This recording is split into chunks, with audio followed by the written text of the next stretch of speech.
dose of freedom. Guys, I got a lot to talk about tonight. Noam is out at DHS. We'll talk about that. Tim Walz was on the hot seat. I think Democrats made a big mistake in that Texas Senate primary, picking Tallarico over Crockett. None of us, I don't think, anticipated that. But the video that is coming out on this Tallarico guy, I mean, just absolutely cray cray. And so maybe the Republicans did a good thing and pulled the wool over the Democrats' eyes. Also, you have the Republican primary facing up to be a nasty one, although it looks like Trump is going to get involved, and it looks like, and he may have already asked Paxton to step aside so that John Cornyn can win. We'll have to see how that goes because a lot of people are not excited about John Cornyn, and I've heard from other hosts, as a matter of fact, that John Cornyn, even though he outperformed Trump in, I believe it was 2020, was it 2020 or 20? Yeah, I believe it was in 2020, in his in the state of Texas, for whatever reason. Because of COVID, there was lower turnout and so on, et cetera. So people were saying, I don't know if you should pay attention to those numbers. So anyway, we'll get into some of that. Also, we're going to honor our fallen heroes, and I'm going to talk about why this obviously the big news of the week is still what's happening in Iran. And guys, I got to tell you, a lot of people are. This is just kind of weirding me out where people are taking this thing. And I get it. I get it. Nobody wants to be in a never-ending war or a war that doesn't have any objectives. But right now, you have some that are just straight up lying to you in the Democrat Party, and you have some. And listen, I understand. Nobody wants to go to war. I totally get that. I totally understand that. I think what President Trump is doing is absolutely brilliant because I think he's weakening China while at the same time protecting America, protecting our allies in NATO, and also bringing a new era to the Middle East of peace. And this is something that I think this guy has wanted to do. And frankly, it's something that I do want him to do. So you can call me whatever names you want. I think this is brilliant. And frankly, I think when this war is written about in the history books, Trump is going to go down as one of the greatest foreign policy American presidents ever. And it's becoming abundantly clear to me. Obviously, there's aftermath that has to occur in Iran, and we'll get to that momentarily. But let me start here because I do want to make sure. Something happened on The View. Elizabeth Hasselbeck. Elizabeth Hasselbeck was the very first person to interview me nationally years ago. She would never know me. I mean, it was just I happened to write a column. She had me on to interview. So I went to a local Fox station to interview with the national station, and she is back guest hosting on The View. And I want to play this cut for you because I want you guys to understand there isn't going to be a forever war in Iran. And the people that are saying that, I just don't think they're thinking it through because of the way perhaps wars have been handled in the past, particularly after 9/11, or some people that may still, be alive or thinking of Vietnam and the Korean War and how all of these wars got so political. We're not doing that right now. There is a major reason why Iran won't be a political war, and I'll explain. But first, cut number 25, please, Gabe. Look at Donald Trump and I look at Netanyahu and I see two leaders who I think politically they benefit from war. Netanyahu is facing criminal charges for corruption back home. Donald Trump is facing very low numbers and Epstein files that are not, and we will not let go away. I do think it's threefold. One, we have 47 million Iranian women who now have a hope of freedom. That's a good thing. Okay, we have an disgusting terrorist regime ended, and the people finally have hope to create their own nation again. Okay, so that's the hope. When we zoom out in geopolitical realm, okay, which is not my specialty either, but I have a ton of friends in the military who specialize in this. We see that this is actually avoiding a boots on the ground war with China when we are able to choke their oil supply, and the president and our military are exemplary in doing so right now. They've cut the oil supply from Venezuela, and they've now reduced it and choked the oil supply to China in Iran. And now what that does is presumably prevent China from having an absolute stronghold on the globe. So this is a strategic move geopolitically that we may not fully understand, but I absolutely trust that this is best for our nation, and we should be America first. All right, so that was Elizabeth Hasselbeck on the guest hosting on the View. They totally did not understand what she was saying because these people do not they don't read about politics. They just yip yip yip yip yip like little chihuahuas. She just gave a geopolitical breakdown that I think a lot of conservatives, frankly, and or Republicans may not understand. I think costs are going to come down ultimately because we're not going to have somebody like Iran bullying people in the Straits of Hormuz and dictating what oil can come through and all this kind of nonsense, threatening people and all this kind of stuff. What Trump is doing in the Middle East is absolutely genius. And you also had people like out there, and you know, I like Megyn Kelly, but I can't stand what she said about these heroes, and I want to name these heroes. Excuse me, Major Jeffrey. I'm fighting a cold here, so forgive me. Major Jeffrey R. O'Brien, 45, of Indianola, Iowa. Chief Warrant Officer Robert M. Marzin, 54, Sacramento, California. Captain Cody Cork, 35, of Winter Haven, Florida.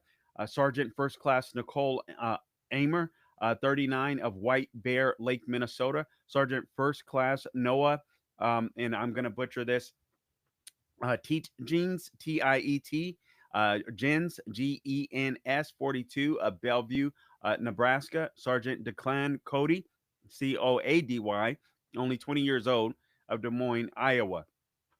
Other soldiers were killed by the Iranian drone strike in Kuwait. These were the soldiers that were killed in the by the Iranian drone strike in Kuwait. I also want to play another clip for you. I believe this is a clip honoring the soldiers. Cut 60. 61. 61, Gabe.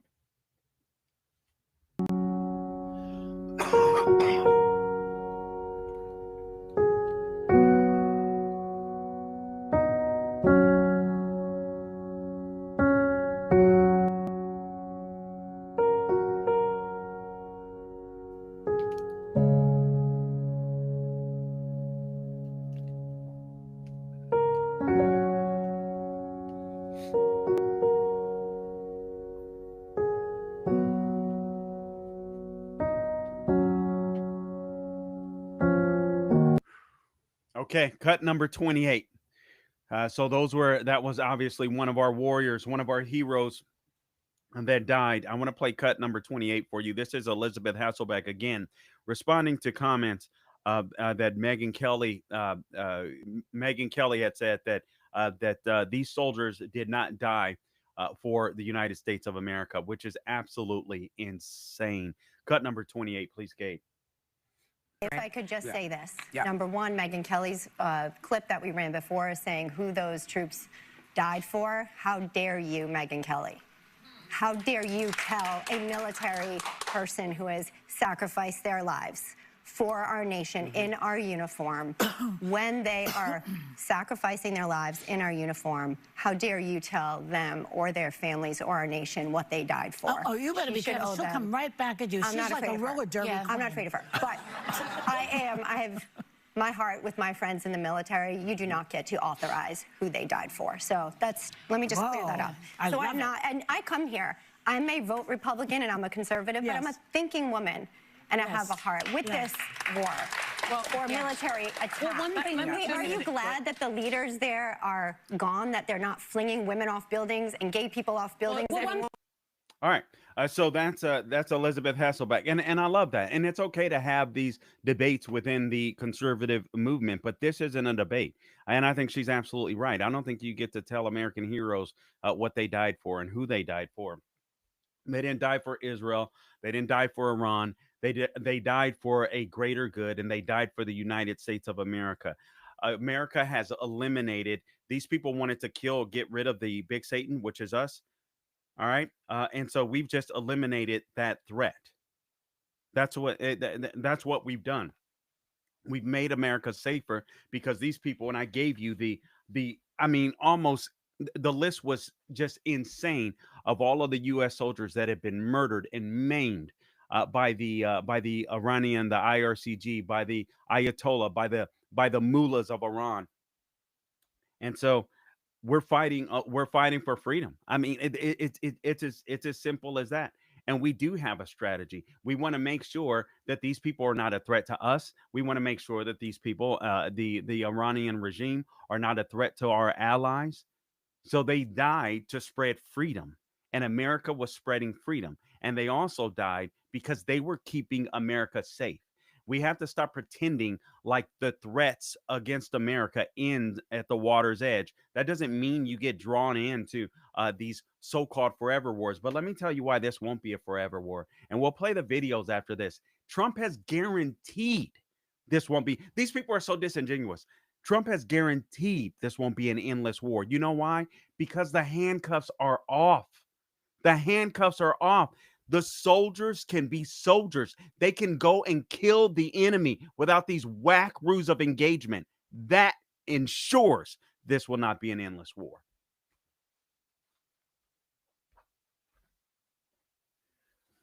All right. That is the one segment we can hopefully fit in somehow. Try to figure out. So maybe we take one from. Yeah. All right, guys, please like, share, and subscribe to the show. We would certainly appreciate that. That would be very, very, very good. We would very much so appreciate that. Also, please follow us all things social media at Carl Jackson Show. At the Carl Jackson Show is where you can go to find us. Man, I got plenty of video that I want to show you. So let's get started. And guys, forgive me. I got to tell you, I battled COVID, or have been battling COVID this entire week, and I feel much better, but I still have this lasting cough and a little bit of chest congestion. So please forgive me. I'm trying my best not to cough when I'm actually speaking here. Excuse me, man. Okay. I am ready, as they say in America. All right, welcome back to the Carl Jackson Show. Again, your daily dose of objective truth in a world of confusion and lies. Okay, I'm changing that to your daily dose of freedom. As we put videos out there, I believe there's 3 types of freedom. I believe that there's spiritual. I believe that there's political. I believe that there's financial freedom.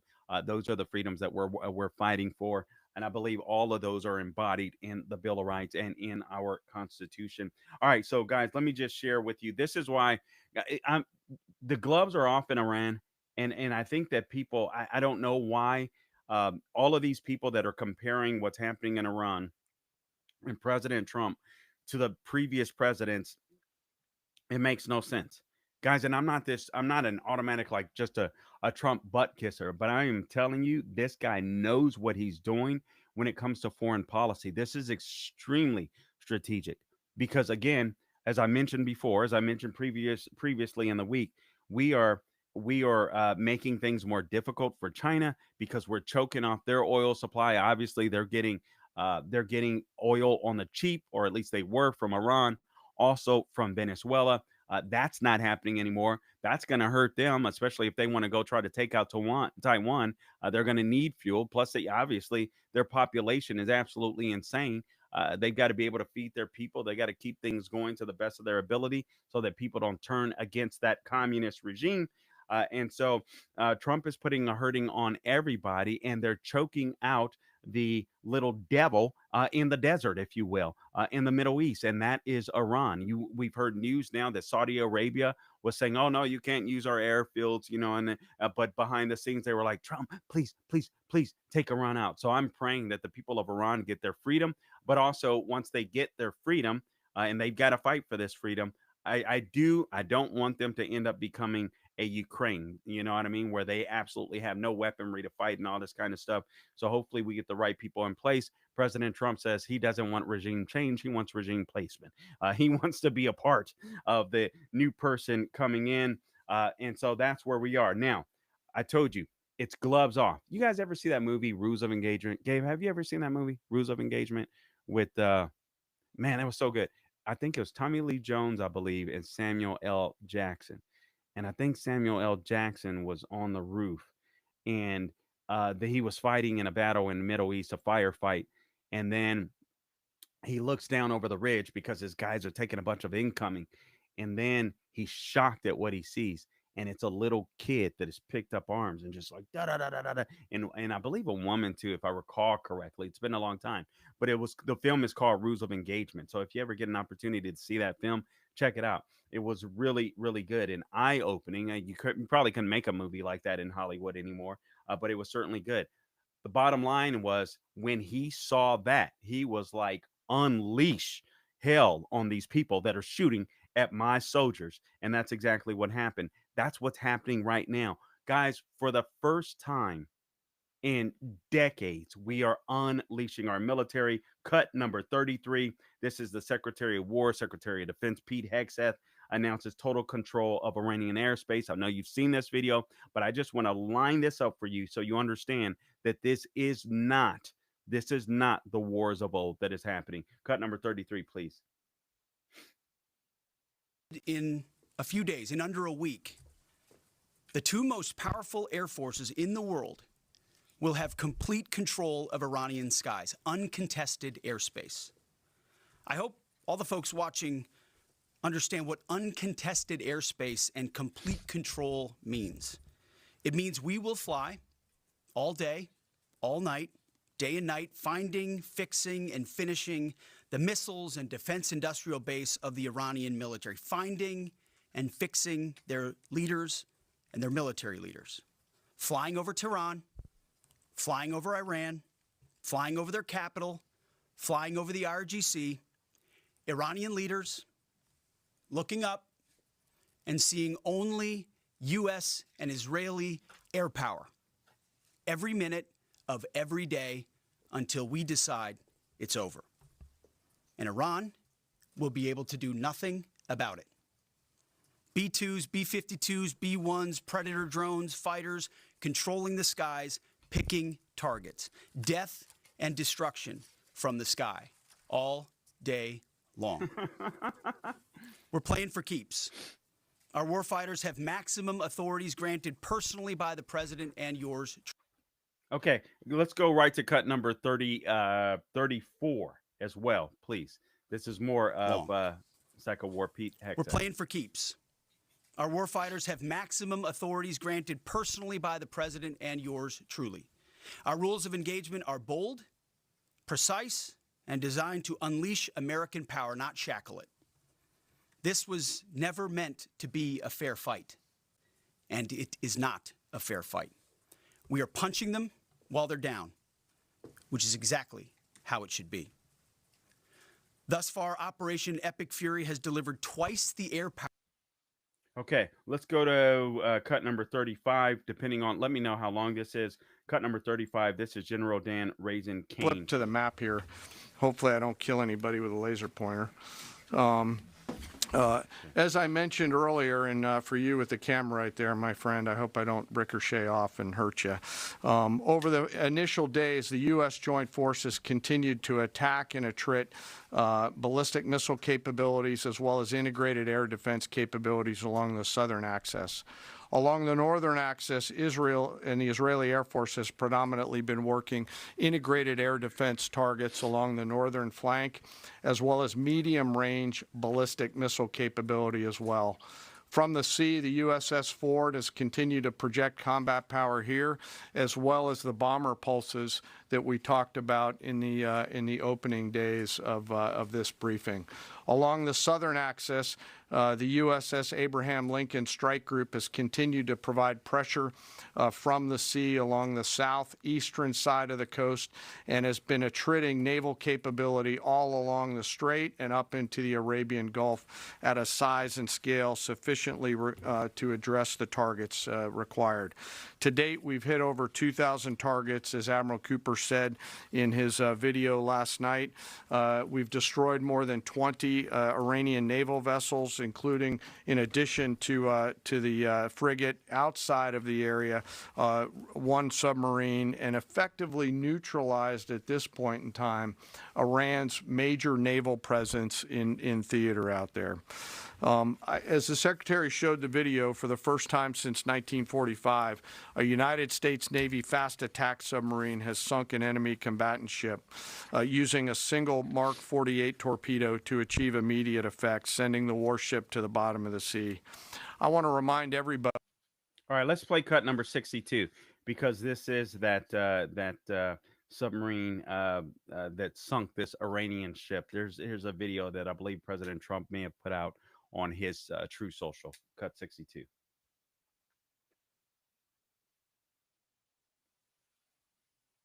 Man.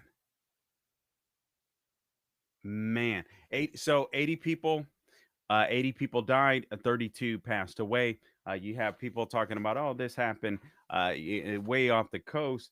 They were in international waters. They were an enemy in international waters. I heard someone say this today, and I thought it was a good point.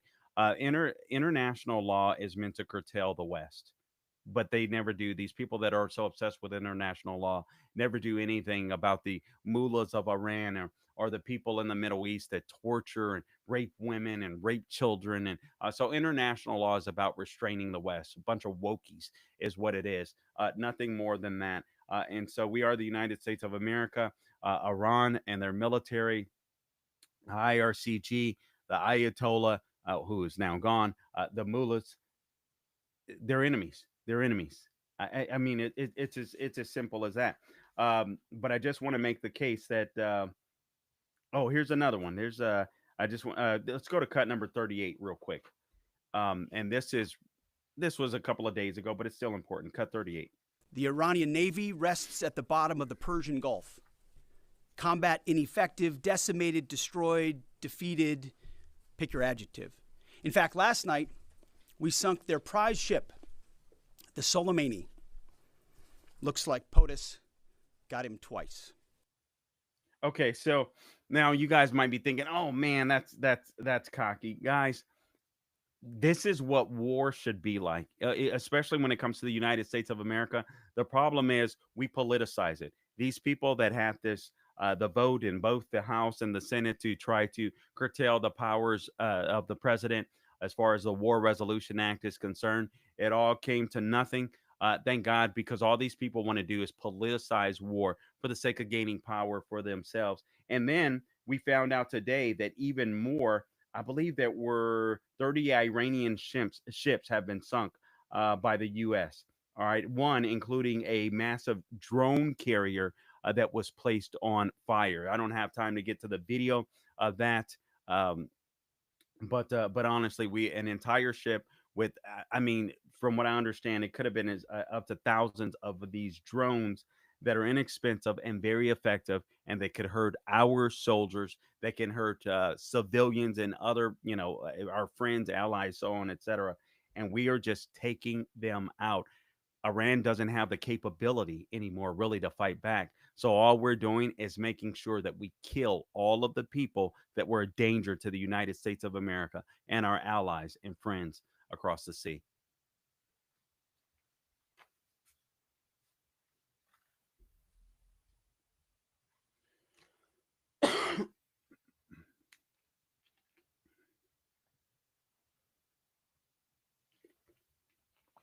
Well, I was thinking that can be one separate podcast, but just use the first segment. Is that okay? And that way we get all of our podcasts in.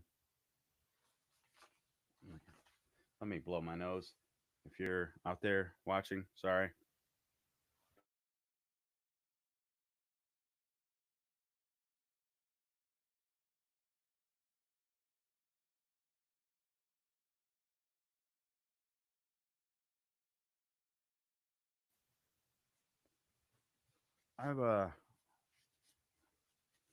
I've seen more people mining for gold in cars lately.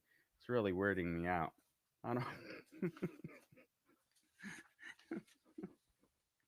like just like don't care, like just all in.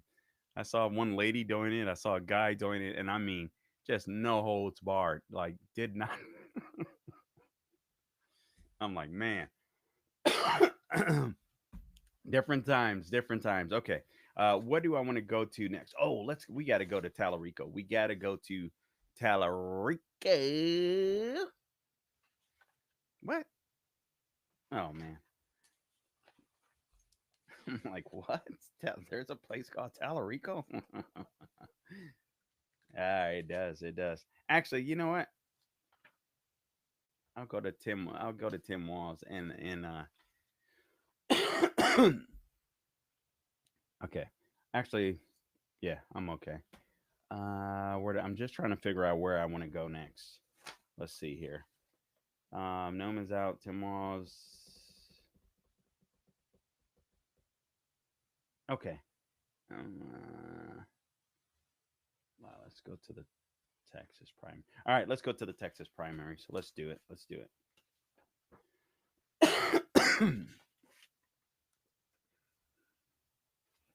Okay. All right. Welcome back to the Carl Jackson Show, your daily dose of freedom. Guys, I just want to remind you to please subscribe, like, and share the Carl Jackson Show to your friends, your neighbors, people you can't stand. It doesn't matter. It doesn't matter to me. Let's spread freedom in the United States of America. So real quickly, what's happening in Texas with these primaries? I got to tell you, I don't know. Everybody was talking about this Tallarico guy, Stephen Colbert. Just participated in duping his audience. Just talking about this, like this equal trade, not equal trade, but equal time on air, pretending like he didn't know about it. Basically, if someone is running for elected office, you have to. This isn't the fairness doctrine, but it's basically equal time. It's one of the reasons why I would not have politicians on my show when I did local radio, or if I did, you have to extend an invitation, at least extend an invitation out to their opponent, whether they were in a primary, whether it's from another party. I did not like doing that. So I would try to avoid having politicians on like the Dickens, because I did not want to give them equal time. So the scam that Tallarico and Colbert played on the American people is, they were claiming that Trump was trying to censor them, and it was Trump's FCC and all this kind of stuff, because Jasmine Crockett was due extra time on air on Colbert's show. She had been on his show before, but not as a senatorial candidate. But now that she was running as a senatorial candidate, Tallarico was on the show. So she needed to be on the show. I think, if I recall correctly, what they did was they had like an online interview or something like that to try to bypass all of this. But all of that to say, I think that they would have been better off with Jasmine Crockett. And guys, I am not kidding. I know that Jasmine Crockett is cray. And actually, I don't believe that she's cray. I believe that she's fake. I believe that she is completely and utterly fake. And I think she paid the price for it. But I got to tell you, Democrats may pay the price for it too, because this guy Tallarico is absolutely insane. Now the left is really, really happy based on the turnout that they saw in the Democratic primary. And again, I'll get to the Republican primary with Paxton and with Cornyn, and Wesley Hunt is out of it. So that race is headed to a runoff. But this guy Tallarico won it fair and square. He's not going to have to go into a runoff. And so, but the Democrats are happy because on the night of the election, on Tuesday night, a grouped bar chart showing Texas primary election voter turnout for Democrats and Republicans from 2022 to 2026 for Democrats. Statewide turnout increased from 6.3% in 2022 to 11.9% in 2026, with the majority of Latino county turnout rising from 9 to 13.1%. Republicans showed a slight decrease from 11.4 in 2022 to 12.9% in 2024 to 11.1% in 2026, with the majority of Latino counties going from 7.2% in 2022 to 7.3% in 2026. I do believe that at the end of the day, the economy is going to matter. I also believe that yes, there were a lot of Latinos that may have been Democrat, because frankly, I don't think you're going to get tons of Latinos that are conservative that are going to go out and vote against the Republican Party. Perhaps, yeah, if they had a family member that was directly impacted by deportations, that is, that is a possibility. There's no doubt about that. But honestly, when you're voting for a radical like Tallarico or like Crockett, you're not going to see conservatives or conservatives or moderate Democrats that are going to be voting for people like that. So I just think that this is a primary issue. There's no doubt, you can't ignore that Republicans aren't getting out to the primaries and early voting and all this kind of stuff to special elections like we would hope. There's no doubt about it. I know there's an issue. Trump isn't on the ballot. Trump is going to do basically a rally heading into the midterms in 2026. But I believe the economy will be better. I think Trump will be able to talk about the successes that he's had in Iran. I believe that prices will continue to come down. I believe the housing market, slowly but surely, things will get better. The economy isn't a quick fix, but I am not necessarily worried about this, at least not right now. But Democrats should be worried. Democrats should be worried. Now, here's what the Democrats are saying. This is from Axios. They're saying why this matters. The results could signal a renewed interest in Democratic candidates in the fall general election after many voters along the Texas-Mexico border and in other Latino majority areas shifted to the right just 2 years ago, experts tell Axios.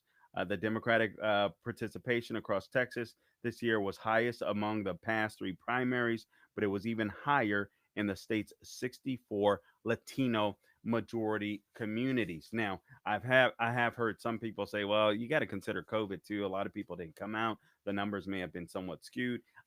Listen, we'll find out, but I'm going to tell you, I think that in the general election, it's going to be difficult. And frankly, I don't even think, Paxton, I think is probably, with all of his baggage, not the best candidate that Texans can put up.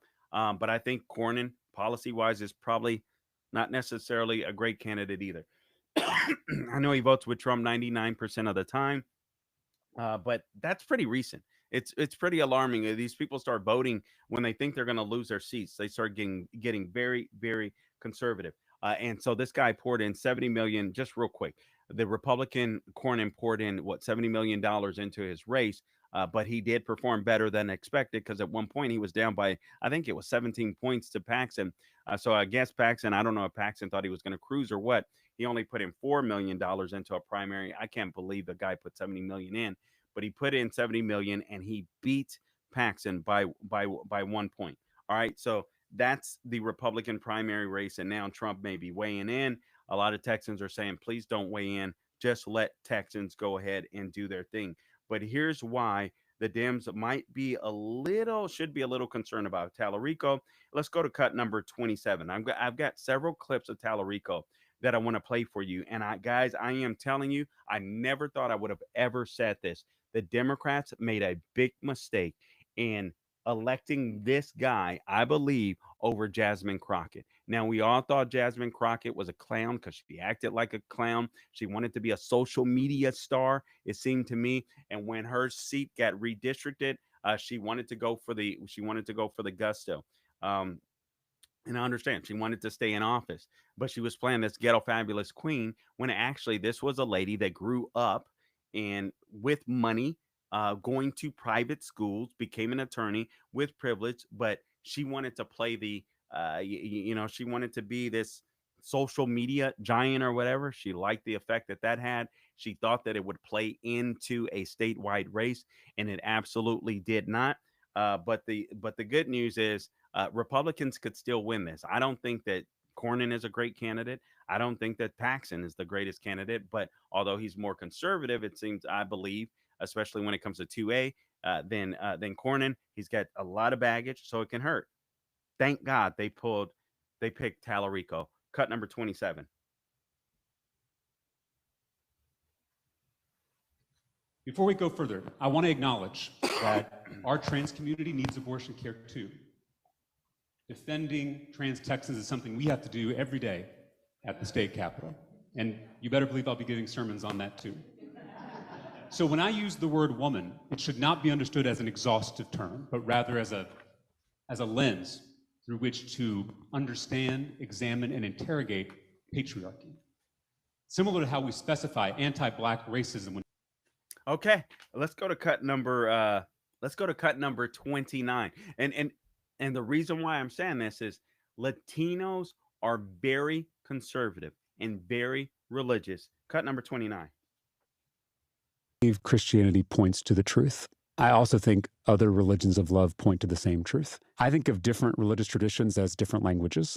So you and I could sit here and debate what to call this cup, and you could call it a cup in English, you'd call it something else in Spanish and French, but we are all talking about the same reality. I believe Jesus Christ reveals that reality to us, but I also think that other traditions reveal that reality in their own ways with their own symbol structures. And I've learned more about my tradition by learning more about Buddhism and Hinduism and Islam and Judaism. And so I see these beautiful faith traditions as circling the same truth about the universe, about the cosmos. And that truth is inherently a mystery. No, in the Christian faith, the truth isn't a mystery. The Bible is clear. Jesus says that I am the way, the truth, and the life. No one comes to the Father but through me. So this guy is not a Christian. I mean, and guys, listen, you don't have to be a person of faith to understand that this is not going to play well in a place like Texas. And I was ready last night to say, hey, you know what? There's a couple of crazy videos out there. Republicans, you better not sleep. Honestly, Republicans, do not rest on your laurels regardless. But I'm feeling a whole lot better about this race, even though I'm not a fan of Cornyn. And even though I wish Paxton was a better candidate and didn't have all the baggage, because I'd frankly donate to him because I don't want Cornyn back in. I think he should retire. But the fact that you guys gave us Tallarico, who is, I don't think, going to be able to win as many Black voters as well. I think it's going to be like the Buttigieg effect. So you guys should have picked Jasmine Crockett. I can't believe I'm saying that, but I think I'm right. We'll be back with more.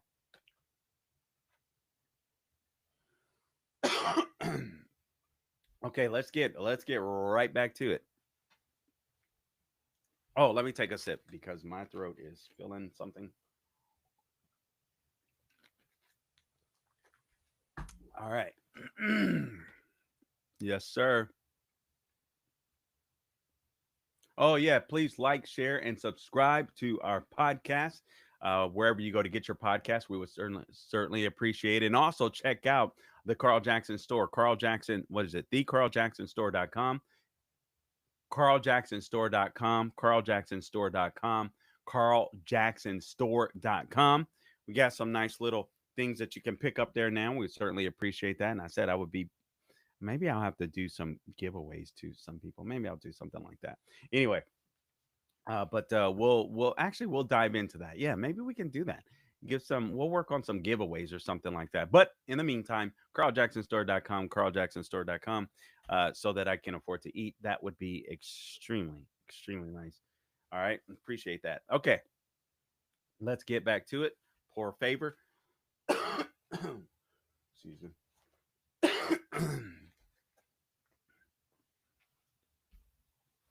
All right, welcome back to the program, guys. I want to go right back to this video.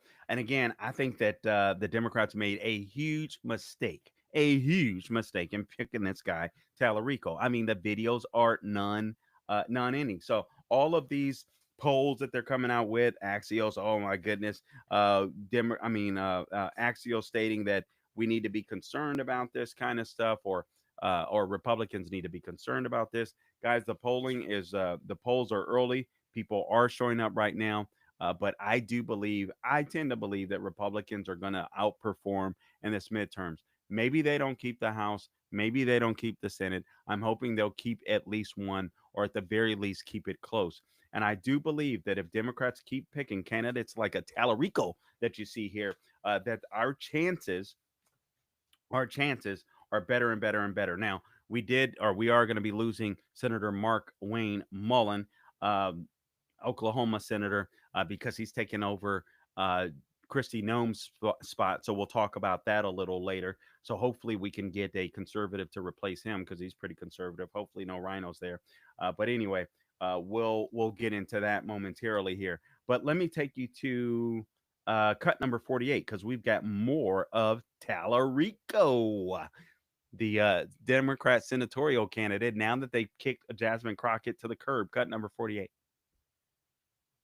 I want us all to be aware of is that modern science obviously recognizes that there are many more than 2 biological sexes. In fact, there are 6, which honestly, Representative Hefner surprised me too. Surprised me too, because I am not well versed in this issue area. I'm not a scientist. I'm a politician, a lot worse than a scientist. Okay, so that's then Representative James Tallarico talking about that there are 6 biological sexes. This guy, if he were gay, I would call him Buttigieg.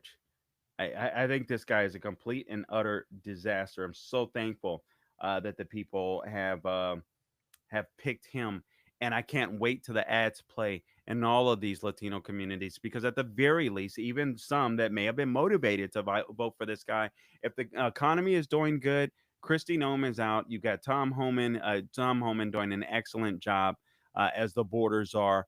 That stuff is virtually out of the news. And then you got Mark Wayne Mullen. I mean, he's been stellar on the news representing President Trump. I suspect that all of this stuff is going to calm down. We're going to get our mission accomplished. More people are going to be deported. We're not going to make it chaotic. We're just going to be extremely efficient. But then we're still going to get to battle people like James Tallarico that are saying stuff like, let's go to cut number 50, that they're going to call me a radical leftist because he says trans abortions and God is not, 6 genders, no prisons. Wait a minute. Did we already play this? We may have already played this. Let's go to cut number 51. Let's go to 51 instead. This is Tallarico's border policy. Cut number 51. Our southern border should be like our front porch. There should be a giant welcome mat out front. I tell you what, just open your front door and we'll put as many illegals in, stuff as many illegals in as we can. All of these people, our borders, it should be like our front porch. That fool probably lives in a gated community. And if he doesn't, I guarantee you he isn't inviting a bunch of illegals into his home. These people are so fake. They're so phony. So if you hire Tallarico, just know that he's going to be fighting for open borders. So that means that you're going to get to work harder and pay more taxes for illegals. You're going to have to compete for rent with illegals. You're going to have to compete for resources. Your kids are going to have to compete for seats in their schools and all that kind of stuff. You're going to have to compete. Some people will for a spot at the hospital because Tallarico believes that we should just open the border. That's what America should be like. Apparently there's some Christians that are just foolish that believe the same nonsense. Well, Jesus was a refugee. No, Jesus was not a refugee. Jesus was in the Roman Empire when they were taking a census. Come on, people. All right, but let me show you. This is a clip of Representative Jasmine Crockett. So Representative Jasmine Crockett broke down after she conceded her loss to Tallarico. Now, Jasmine Crockett, I got to tell you, she could have been. When they decided to diss Jasmine Crockett, Stephen Colbert, and Tallarico, she should have went hard after Stephen Colbert. She plays the race card all the time. She should have went ahead and played the race card. Why is it that you would let Tallarico on, not let me on, and then lie to the people about this? That could have flipped the race. She didn't have the courage to do it. Why? That's really weird to me. And it's also, you have to understand, see, it proves to me that Democrats know that their party will throw them under the bus. See, Jasmine Crockett was good as a social justice warrior in the House, small little district. They could use her. She could run her mouth all she wanted to yap at Republicans. But when it came to a statewide race, Democrats were like, ugh, no, we're going to have this ghetto fabulous queen. But the truth of the matter is, again, she's a fake. She's a fraud. So she should have let her light shine, if you will, so to speak. And she should have gone after Tallarico hard. She should have gone after Stephen Colbert hard, and perhaps she would be the nominee. Because if more videos keep surfacing like the ones we've been showing you of Tallarico, anyway, here's Jasmine Crockett, cut number 52, reportedly breaking down after conceding her loss to Tallarico. No one.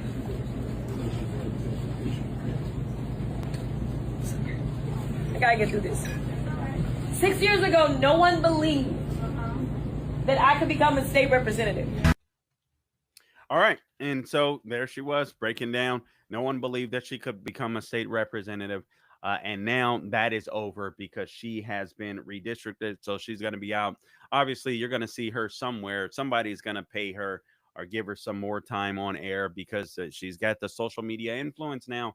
And a lot of lefties love her. They just didn't love her enough to have her run for a statewide race. So it just lets you know who the Democrat Party really truly is. So I do want to see, let's see if this cut number 50, Gabe, if it's a clip that we have not shown. If we could go to cut number 50, I just want to make sure. They're going to throw everything they have at us. They're going to call me a radical leftist. Our trans community needs abortion care too. So this God is just a culmination. is non-binary.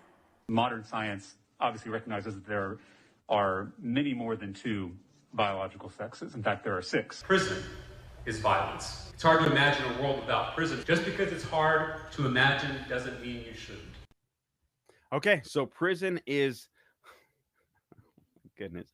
Prison is violence. No, violence does happen in prisons, and a lot of violent people go to prison.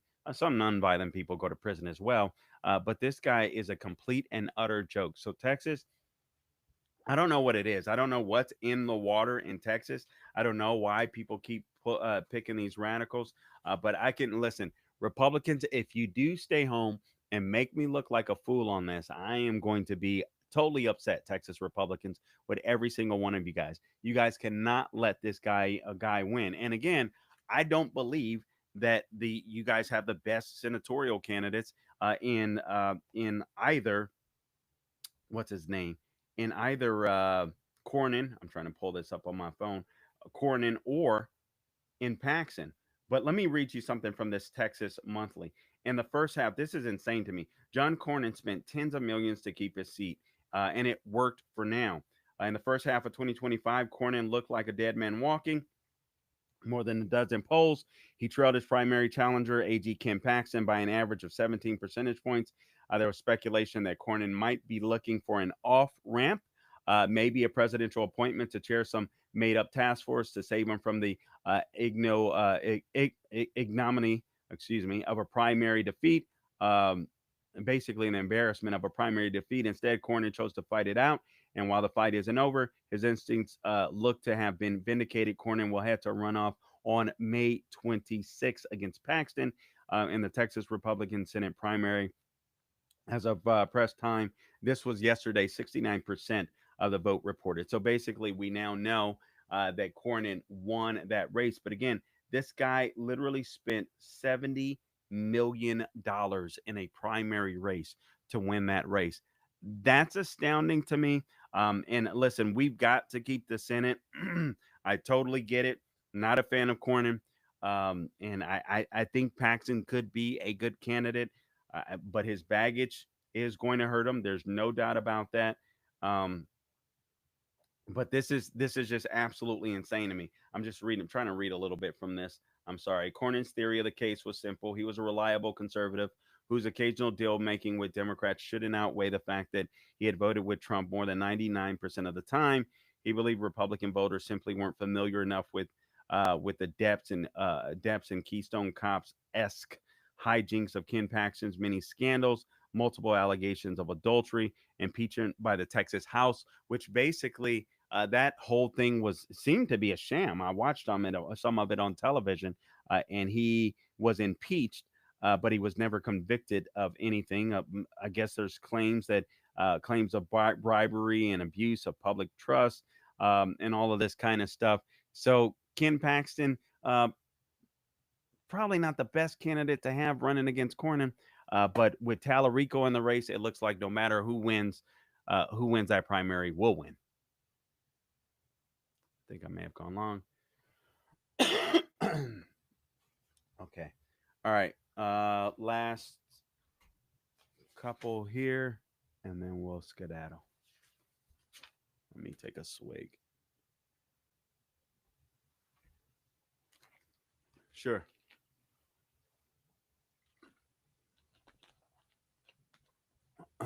Every same Middle Eastern country knew Iran leadership was. I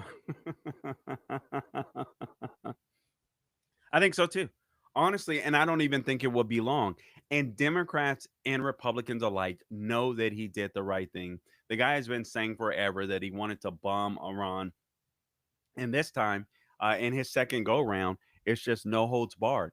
He doesn't want to leave that for his grandchildren. The threat of Iran attacking the United States.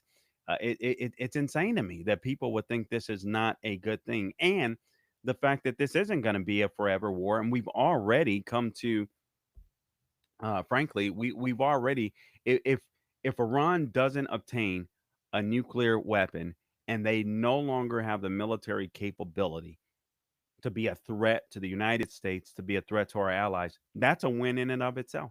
So yeah, appreciate the comment. All right. Okay.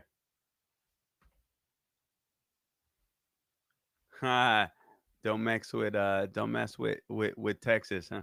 I hope so. It looks like right now, Barbara, thank you for being out there, by the way, but it looks like we're blessed that Tallarico is going to be the candidate. So hopefully Republicans show up and don't make me look like a fool, because nominating Tallarico, even over Jasmine Crockett, may have saved the day. Okay, now let's go. All right, let's get one more done here, and we'll call her a day.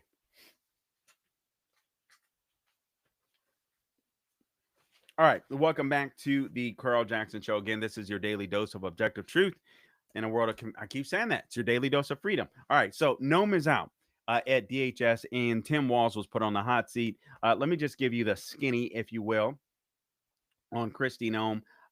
Basically, Kristi Noem is out because she made President Trump look bad, and it appears as though, she lied on the stand. Let me see if I can pull up the column here. But basically, what happened was Kristi Noem had spent about $200 million as the head of the DHS on ad buys, basically. But she had subbed the ads out. It was supposed to be like an open bid, and apparently, let me see here. She subbed it out. Comes after a heated Senate hearing in which, I'm reading from Daily Wire, Noem blamed Trump for approving questionable contracts worth $200 million, over $200 million, for deportation ads, which raised concerns about potential conflicts of interest. Now, I got to tell you, I love the message in the ads. Like, hey, if you skedaddle, we'll pay you this. We'll pay for your way out. All of those ads. I like the message in the ad. I had no idea that we were paying over $200 million for those ad placements and for those ad buys. That's insane. So you got to find a cheaper way to do that type of messaging, which is, I mean, it's just crazy. So basically, when she was on the hot seat on the Hill earlier in the week, she said that Trump basically gave her his approval. But Trump told Reuters that he had no knowledge of the expensive contracts. So Noem testified that the contracts, quote, went out to a competitive bid, and career officials at the department chose who would do those advertising commercials, close quote. The contracts were awarded using, quote, other than full and open competition. However, this according to the Daily Wire. So the Department of Homeland Security Office of Procurement Operations, on behalf of the Office of DHS Public Affairs, and I'm quoting, office intends to limit competition to 3 contractors. That's the memo. that went out. So it wasn't an open bid. So a competition waiver stated that the department used internet research in industry publications, quote unquote, to identify Safe America Media LLC as the primary company capable of taking on the ad campaign. So 220 plus or 220 million or over $200 million ad campaign that Safe America Media LLC was going to be taking on as a primary company capable of that ad campaign. Now, here's the problem: Safe America Media was only incorporated just a few days before. Ouch! Ouch! So the strategy group said it, quote, has never had a contract with DHS, close quote, adding that we, quote, had a subcontract with Safe America for limited production services. And they go on to say Safe America paid paid us $226,137.17 total for 5 film shoots, 45 produced video advertisements, and 6 produced radio advertisements. So in other words, the Safe Media Group subcontracted the work out to a legit company, the Strategy Group.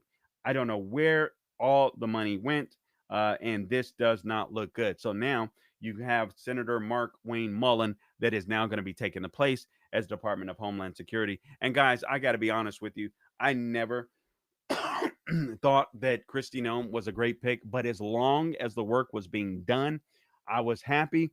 I just here's my general feeling when it came to Kristi Noem. I just thought it was too much theater. I thought it was overwhelming theater. Trump is the funniest, most charismatic person that you could imagine having in the presidency. The guy he loves talking. He loves being on TV. He loves answering questions. I mean, his personality is so big. You don't need people to have that type of personality or that presence, or that presence in his administration. And I just felt like Kristi Noem just overdid it. Now, I do like the fact that I think he's made people like Secretary of State Marco Rubio. I think he's made him a better politician. Secretary of State Marco Rubio is very clear in his positions. Now, it seemed to me before that he was more moderate. I mean, I thought he was a good senator. I never thought he was an exceptional senator for the state of Florida. But I thought he was a good senator, good to great senator. Never thought he was exceptional, and I didn't like his 2A stands. I don't like the red flag stuff that he supported. There's no doubt about that. But as Secretary of State, I don't think you could have picked anyone better. I didn't believe that at first. But once this guy, obviously working with the president and with his knowledge of the geopolitical landscape, Marco Rubio has just been absolutely phenomenal. And I'm like, why would you put Department of Homeland Security? I didn't realize this. At first, but I mean, it's larger than the DOJ. I mean, the thing it's just massive. And Kristi Noem, for those of you that may not know, she wasn't even that conservative when she was a Republican in the House. She wasn't that conservative as the governor, although she tried to take credit and claim that she was first. And she was, when it came to the COVID lockdowns, she was stronger than DeSantis, Abbott. She was the first to make sure that those lockdowns and all this COVID stuff didn't come to her state. But it wasn't her. It was her state legislature that was pushing back against her whims. So I just, but whatever. She was loyal to Trump until she threw him under the bus yesterday, and so Trump had finally had enough. And I think they're better off for it. And I just think after the shootings in Minneapolis, and frankly, I do believe, in my opinion, those shootings were justified. Both Preddy and Renee Good, because I just think when you try to when you're sitting there protesting and getting in the way and interfering in law enforcement operations, we've gone through this before. I mean, you're just bound to cause some type of trouble, and they knew that, and they belonged to those groups that wanted to, to interfere in law enforcement, to try to stop ICE and stuff like that. But I just thought that she didn't handle that well. And obviously that puts a lot of pressure on the Trump administration and puts a lot of pressure on Republicans. And obviously you got a bunch of weak Republicans. And as much as we want to deport people, keep in mind, there's a lot of Republicans that are weak. A lot of people call them rhinos. Guys, there's no such thing as rhinos. They're all Republicans. There's just weak Republicans. There's strong Republicans, so on, etc. And then most of them are only as strong as often as you're willing to call them and or donate to a primary competitor. So you have to keep that in mind. But it's just one of these things we learn. So Kristi Noem is out as head of DHS. I personally think that's a good thing. Markwayne Mullin, I just hope because there were rumors that Kristi Noem almost literally were trying to sabotage Tom Homan and the other gentleman at ICE that knew what they were doing. And so hopefully that won't be the case with Senator Markwayne Mullin. And I don't suspect it will. I mean, this guy has been a champion for President Trump, seems to be a really humble guy, former MMA fighter, business owner as well. So I think this will be, I think it'll be a good fit. And I think he will be humble enough, given the fact that he was so humble, that he's going to be basically the new Department of Homeland Security, assuming the Senate will confirm him. And I believe they will. He was just so humbled about it. He didn't even find out about it until most all of us found out about it. So that was really, really cool. All right. I want to get on to Tim Walz, because Tim Walz is on the hot seat. Tim Walz should be in jail. And I think he proved it, quite frankly, but he's doing his best to try to evade and avoid questioning and be a smart aleck and get around some questioning on the Hill. But I am really glad to learn that we are going after this fraud. And I want to see somebody go down. I'm getting tired of the questions, but I can appreciate at least we're getting there. There is a war on fraud, which I was like, what's the big deal? War on fraud. But obviously, Vice President J.D. Vance was on top of it really, really fast. So they are really working on getting this fraud out of our system, at least to the point where it's just so overwhelming, like it is in Minnesota. He came out with, oh man, what's his name? Dr. Mehmet Oz. And basically like, hey, we are withholding these Medicaid payments until you guys straighten out the fraud in Minnesota. And I love it. So actually, when we get back, we'll just run a litany of Tim Walz videos, because this guy, I think he is in trouble, and as well he should be. Nick Shirley literally ended this guy's political career, or perhaps Kamala Harris helped end it by picking him as her vice presidential running candidate, because this guy is a complete and utter disaster. And perhaps people would not have paid as much attention to him if we didn't know who he was. But Nick Shirley, Kamala Harris put him on the map. Nick Shirley, with his investigation, along with his buddy Dave inside of Minneapolis, Minnesota, just totally ended this guy's career. And I'm so thankful for it. But now I think it's jail time. And so we'll play a few clips when we get back of Tim Walz on the hot seat. All right, you are listening to The Carl Jackson Show, your daily dose of freedom at Carl Jackson Show, at The Carl Jackson Show. We'll be right back. All right, get right to it.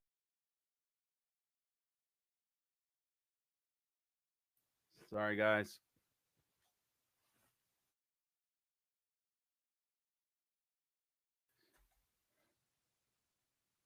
All right, let's do this like Brutus, as they say. Let me take a swig.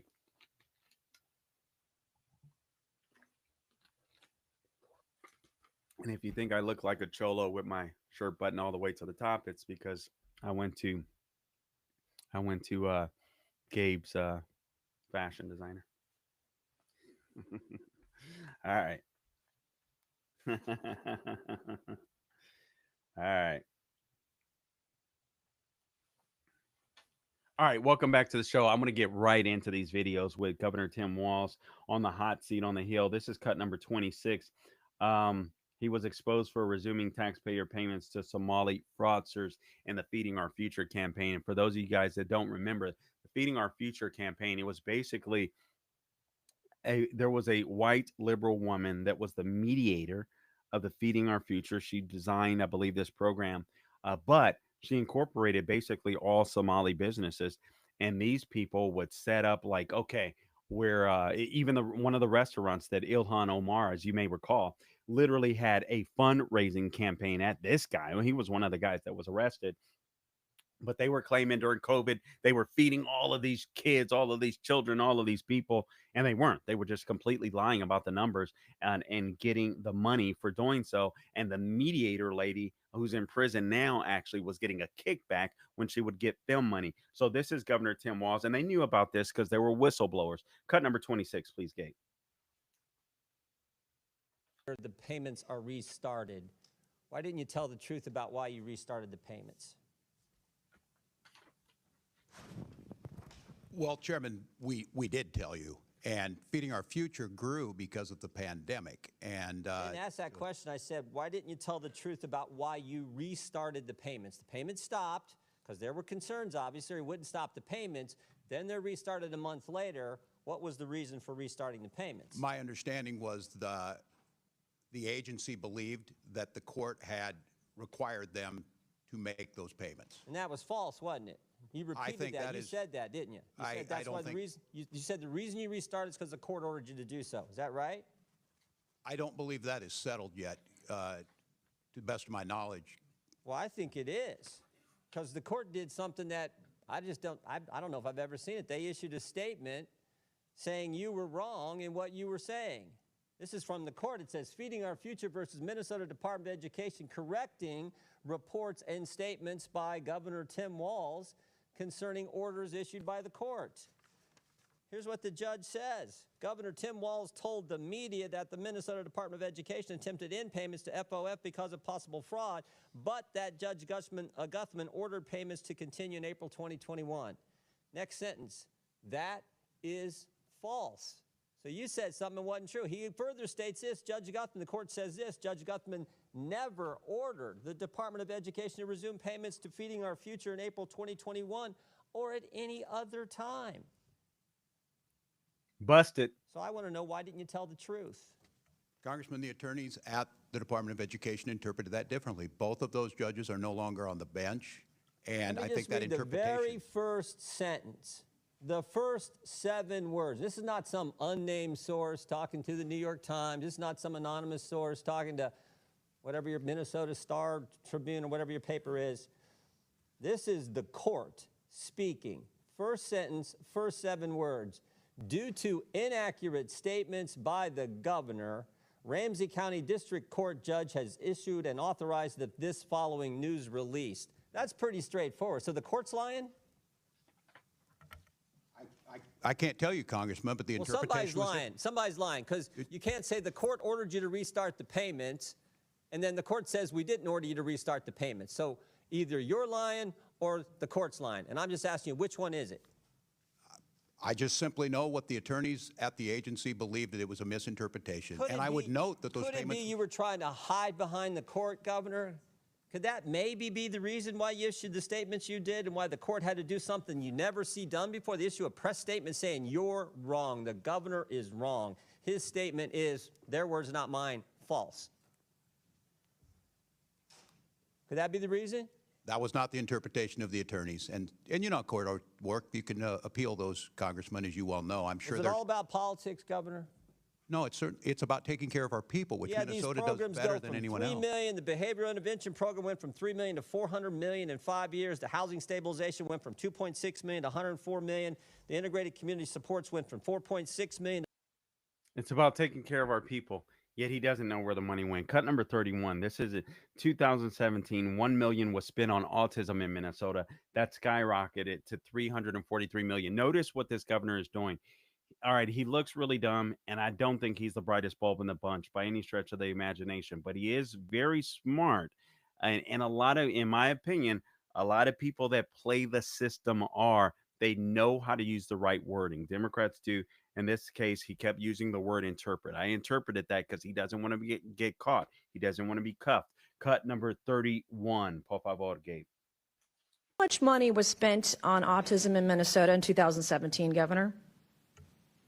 I don't have those numbers in front of me, Congresswoman. Did you prepare for this hearing today? Did you do any preparation I take for this Congress hearing today? seriously. And you've seen the numbers about autism fraud in Minnesota. So we're going to do some Minnesota math with you today, okay? Are you ready? How much money was spent on 2017 for autism in Minnesota? How much? I don't know. I wasn't the governor. Okay. Did you not just say that you prepared for this hearing today? $1 million, okay? A quick Google search or using your AI could tell you $1 million was spent. How much money was spent on autism in Minnesota in 2024? I don't have the number in front of me. As Were you governor in 2024? I was, but I'm not the Okay, head so of your HHS. excuse before that you didn't know what 2017 autism numbers were because you were not governor, and today you can't answer the numbers about 2024 as governor, and you still said you prepared for this hearing today. It's unbelievable. $343 million was spent in 2024. What percent increase is that from 1 million to 343 million? What percentage increase is that? I'm not here to be your prop. Go ahead and tell me. Are you governor of Minnesota or not? Yes, I am. I'm Okay, not. well, I'm when not I'm a prop governor of for a South member of Carolina, Congress. you can sure as hell bet that I'm going to know the math. The math is 34,200% increase, an increase of 343 times what it was in this time period. Do you know the number of children in Minnesota? I know that Minnesota ranked as a top 3 state for children in the last year. What is the total population in Minnesota? 5.7 million. Okay. What is the total population of children in Minnesota? I don't have the number in front of me right Are now. you governor of Minnesota? I know 400,000 were cut out of health care last Okay, week by that's the not- actions you made.